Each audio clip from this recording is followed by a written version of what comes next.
今天呢，给大家介绍一下我自己用 3D 打印、自己设计用 3D 打印制作的一个 MagSafe 的一个磁吸适配器。这个磁吸适配器有2个功能，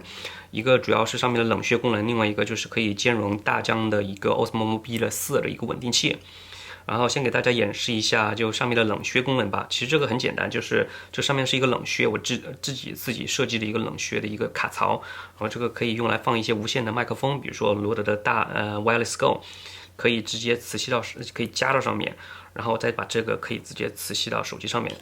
就非常的方便，这样磁吸好就非常方便，就可以直接开始录像，而且非常稳，你看就不会掉的。然后不用的时候可以直接拿下来，就非常方便；用的时候又可以直接磁吸上面，就非常稳。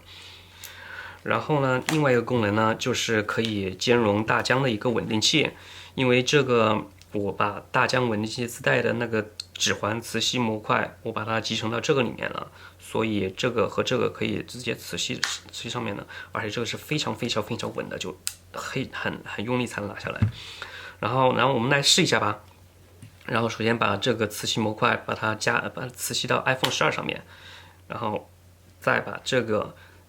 直接磁吸到那个大疆的 Osmo Mobile 4上面，看能不能磁吸上，啪的一下就好了。然后把这个先打开啊，然后再开机，让我们试一下，看成功了，就有一点，然后再双击让它变过来，哎呦，再试一下 ，OK， 然后这下就可以直接磁吸用了，而且非常的稳，就不会说就非常方便，不用的时候就拿下来就行了，然后可以把它给关上。然后用的时候再直接磁吸上去就行。这是我自己设计的一个这样的一个非常简单的一个磁吸的一个模块，非常简单，就2边，中间就放的是那个 MagSafe 的磁铁阵列在里面，中间是一个卡槽，用 3D 打印的一个卡槽。